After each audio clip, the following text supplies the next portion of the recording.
He was born in silk but raised in shadows. Long before he became the bloated figure of ridicule that cartoons would mock with swirls of rouge and powdered wigs, George Augustus Frederick, later George IV, was just a boy. But not the kind of boy you would envy. His cradle was a prison padded in velvet, watched over not by loving parents but by cold rituals and even colder intentions. The year was 1762, and while England sat proudly atop an empire, the little prince was already drowning in an empire of expectations. His mother, Queen Charlotte, was distant, devout, and terrified of scandal. His father, King George III, was obsessed with morality and order, a man whose own mind would one day betray him.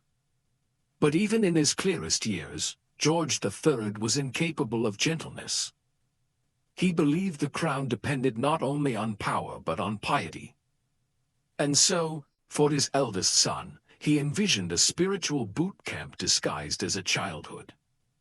By the age of 5, George was ripped from the company of children and placed in the care of strict tutors and handlers. Not companions, handlers. There was no laughter, no softness, no bedtime stories. Only scripture, grammar, and the unrelenting command to be better. His playtime was rationed like medicine. His punishments came without warning and often without explanation. To weep was weakness. To speak out of turn was rebellion. But perhaps the cruelest weapon used against young George was not the cane or the cold, it was silence. His father believed in emotional starvation as discipline. Praise was rare. Affection, rarer still. When George won a Latin prize at 8, his father glanced at the certificate and said nothing. When he cried from a fever, the servants were told to let him sweat it out. These were not oversights. These were calculated lessons. Alone in gilded halls, the boy learned not to trust touch. Not to reach out. He grew suspicious of warmth. He began to equate love with manipulation and power with withdrawal. And though he was surrounded by opulence, he lived in fear, of failure, of judgment, of invisibility. He would later call his father the tyrant in ermine, but the truth was murkier. Because even in hatred, he longed for his father's approval. And it never came. Instead, George III paraded him like a prize pony, insisting he'd perform memorized speeches in Latin for ambassadors and clergy, his tiny frame stiff with tension, his young eyes darting for cues. The court would applaud. George III would nod. Then nothing. There were whispers among the maids that the boy had night terrors. That he would sleepwalk through corridors, murmuring in French or crying out to faces that were not there. None dared to mention it aloud. The image of a damaged heir was not an option. And so, the cracks in his psyche were painted over. Again and again. Until they disappeared from view, but not from within. And yet even at this young age, something darker had begun to sprout. A seed planted not by malice, but by neglect. George learned that attention could be seized not through goodness, but spectacle. He began to lie. Small, harmless lies at first. Then bigger ones. Lies that made people look. Lies that made him feel real. By 11, he had perfected charm like a dagger disguised as a rose. And when a new tutor arrived, a former clergyman turned scholar, George tested him not with disobedience, but flattery. The man was flattered. Then seduced. Then humiliated. Within 3 months, he resigned. The prince, they said, had a way of knowing your weakness before you did. That, too, was a lesson he had learned from his father. By his teenage years, the masks had hardened into a second skin. George was no longer the frightened boy roaming corridors in his sleep. He was a spectacle in satin, trained to delight, but hollowed by an emptiness that no flattery could fill. At 15, he was officially created Prince of Wales. The court celebrated. Parliament smiled.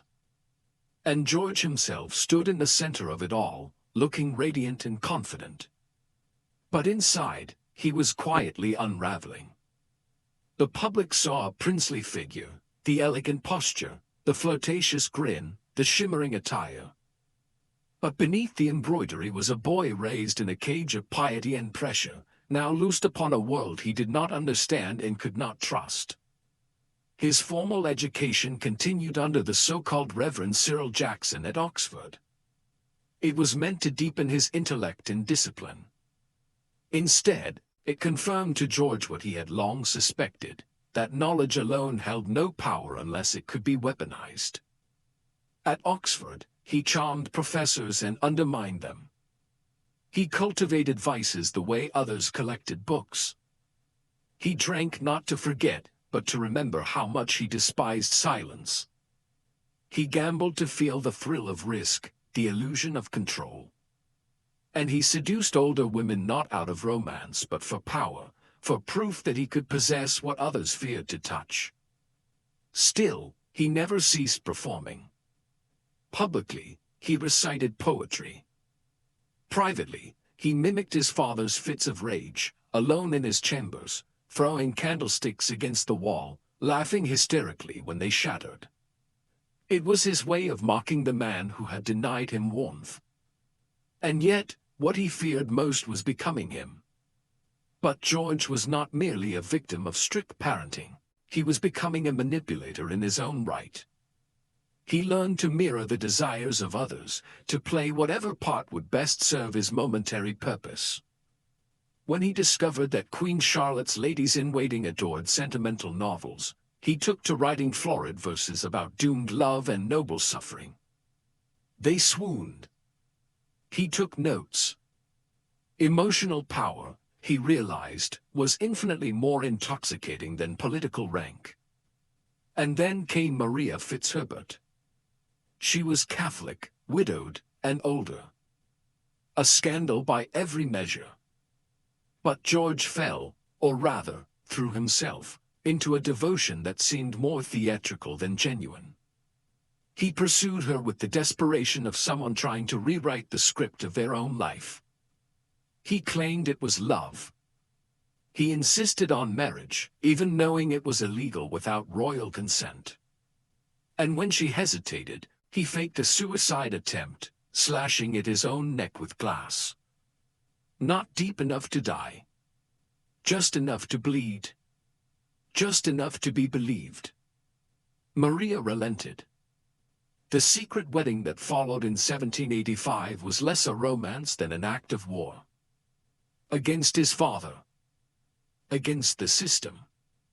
Against the lonely boy he had once been. But as soon as the ring was on her finger, George began to resent her. Her presence reminded him of the weakness he had performed. He turned cold. Then cruel. Then absent. When Parliament later offered to pay his staggering debts if he married a Protestant princess of their choosing, he accepted without hesitation. Maria was cast aside. No apology. No warning. Just silence. The little boy who had once been starved of love had now become its executioner. As the years passed, his duplicity became legend.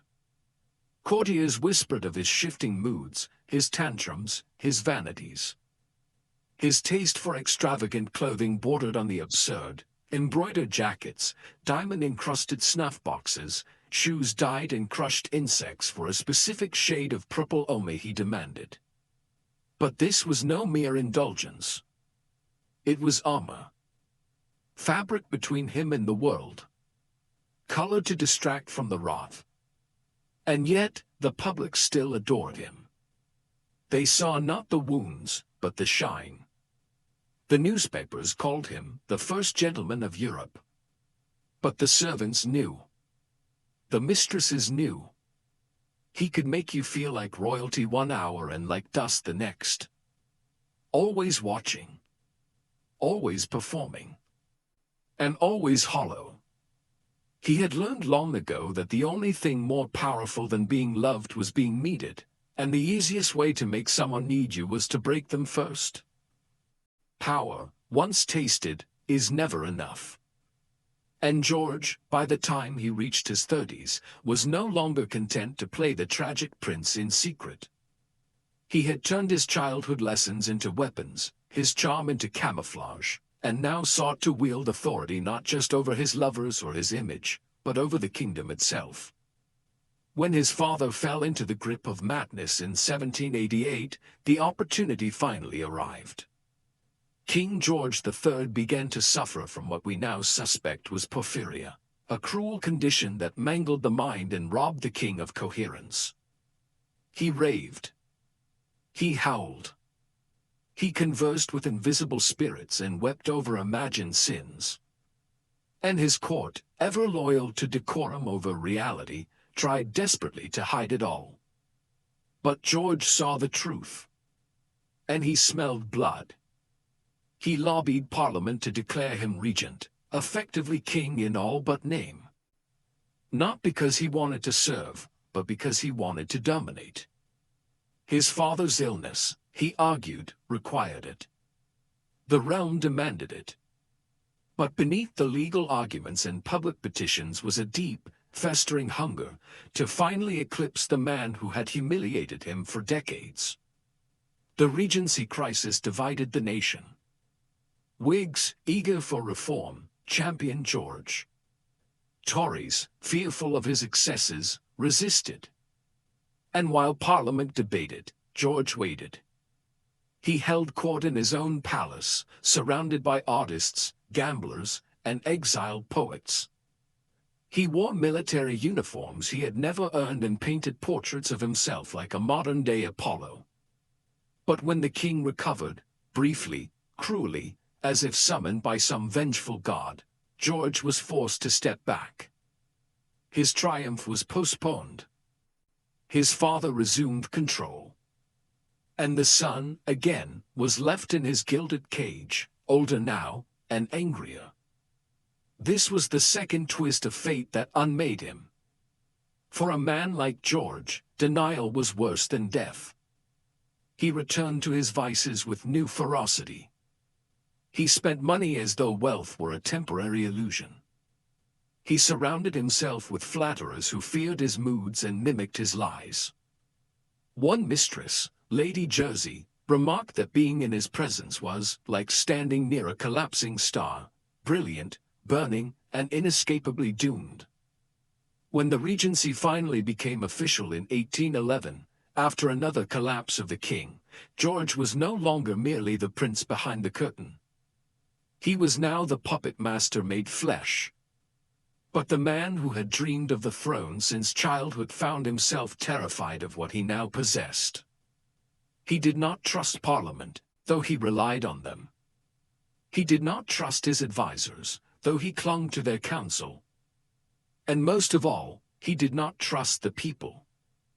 For years, he had cultivated a myth, the charming dandy, the patron of the arts, the flamboyant prince who loved opera and architecture. But in truth, he despised the public gaze. Every cheer sounded like mockery.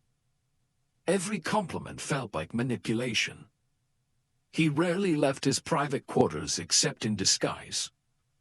He took to eating alone, drinking alone, and obsessing over his reflection, painting rouge onto skin that no longer glowed, adjusting curls on a wig that was no longer his own hair. The mirrors told him what he wanted to hear, and so he surrounded himself with them.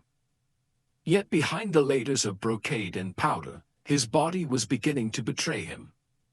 Years of excess had thickened his figure, weakened his limbs, and turned his once handsome face into a bloated mask. Servants reported that he would collapse after climbing a single flight of stairs. His doctors prescribed laudanum and syrup of poppy. He added brandy for taste. But he refused to be seen as sick. The man whose childhood had been spent in forced stillness now demanded movement without purpose. He commissioned ballrooms he would never dance in, palaces he would never fully inhabit. He named rooms after people he no longer spoke to. He planned coronations long before his father died, designing crowns heavy enough to impress but not to wear. And still, the shadows lingered. Each night, he kept a candle lit by his bedside, not out of fear of darkness, but of silence. Silence had always been the truest enemy. The silence of his father. The silence of Maria. The silence he remembered as a boy, watching rain fall outside barred windows, forbidden from stepping into the garden. He had everything. And he had nothing. And somewhere deep beneath the weight of robes and ribbons and regret, the child was still whispering. Asterisk, look at me. Please, look at me, asterisk.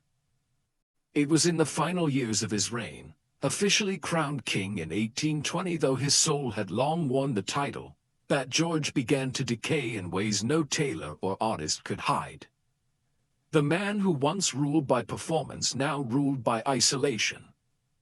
The palace, once echoing with rehearsed laughter and borrowed music, had grown hushed. His courtiers came less often. His doctors more frequently. And the throne, once the symbol of everything he had ever desired, now seemed a punishment. He had become grotesque. Obese to the point of immobility, George could no longer ride a horse, nor fit into many of the uniforms that had once made him feel like a god among men. He wore corsets laced until his face purpled. He sweated constantly, reeking of powder and decay. Servants were ordered to open windows in winter, even as his flesh shivered. Not for his comfort, but to rid the room of his presence. His mind wandered. His mood swung from venomous sarcasm to eerie melancholy. In private, he spoke aloud to the portraits of his youth, begging them to answer. He kept letters from Maria Fitzherbert sealed in a box he claimed never to open, yet touched daily. He forbade any mention of his estranged wife, Caroline of Brunswick, whose public humiliation he had orchestrated and whose death he celebrated with a toast he drank alone. But no victory soothed him now. Every grudge had turned stale. Every conquest felt hollow. The loneliness he had once weaponized had metastasized into something darker: paranoia, delusion, regret. The irony. He had won. His father was long dead, mourned by the very public who had once feared him. George was now the sovereign. The crown was his.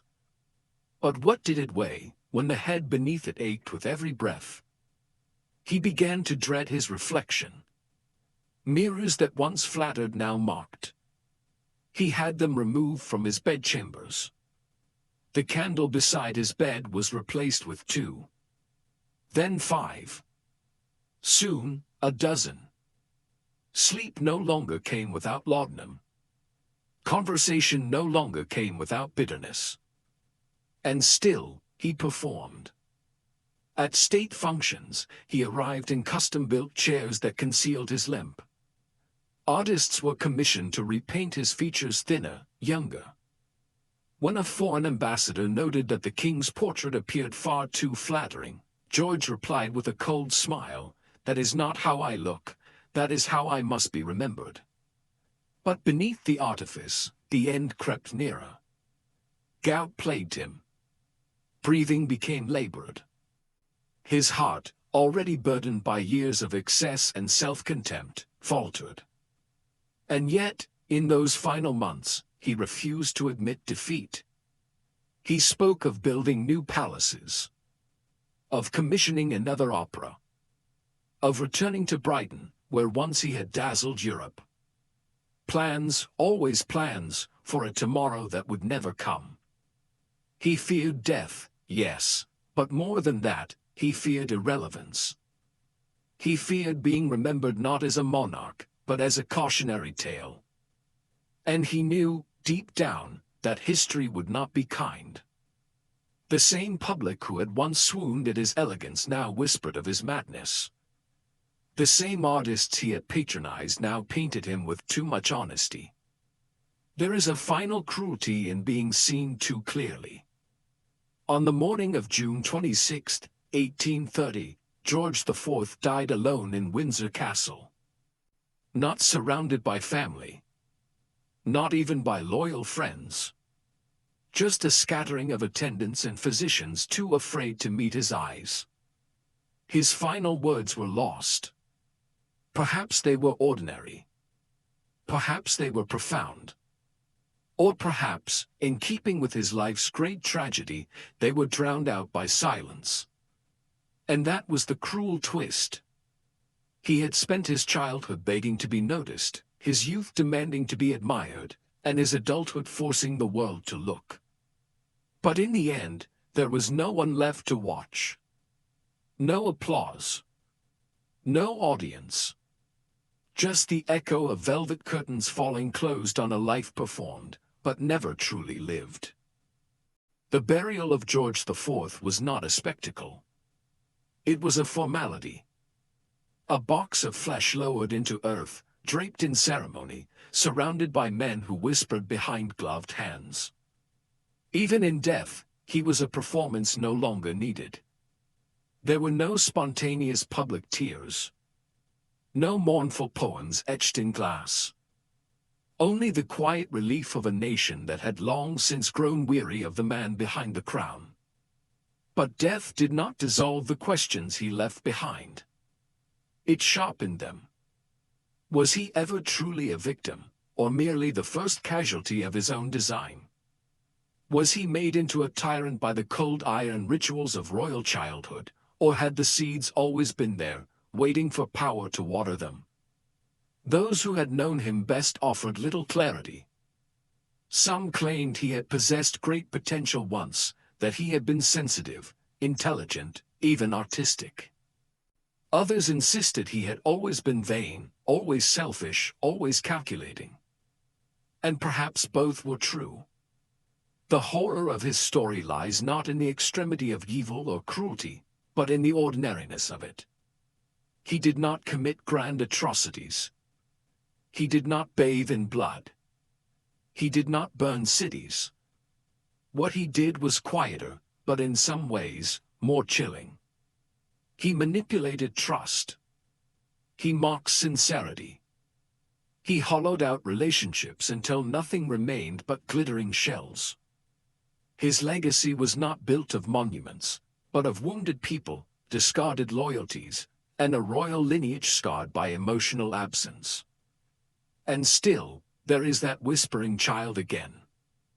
The boy in the palace corridor, forbidden to run, too afraid to cry. The boy locked behind protocol and punishment. The boy who learned to mimic love before he ever received it. That boy did not disappear. He grew clever. He dressed up. He learned to hurt first, before he could be hurt again. And in doing so, he became the very monster he had once feared. There's an uncomfortable truth about George IV. For all his vanities and excesses, his scandals and delusions, he was not unique.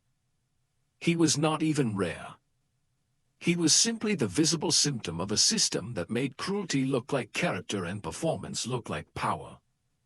The real horror is not just that he existed, but that we keep making people like him. What if he had lived longer? Would he have retreated fully into madness, surrounded by velvet and shadows, decreeing imaginary laws to ghost courtiers? Would he have destroyed the monarchy from within, not with tyranny, but with indifference? Or would he have simply faded further, bloated and forgotten, until even the mirror no longer lied? It is a bitter irony that George IV wanted most to be loved, yet spent his life ensuring he never truly was. A king who wrapped himself in jewels to escape a truth no crown could cover, he was always empty. And he knew it. So how do we judge him? Do we pity the boy, abandoned and broken before he could speak his own name? Do we fear the man who turned every kindness into currency? Do we admire the prince who built glittering palaces to hide from his own reflection? Or do we see something deeper and far more troubling, that in a world built on appearances, George IV was never the villain? He was the product. And maybe, just maybe, so are we.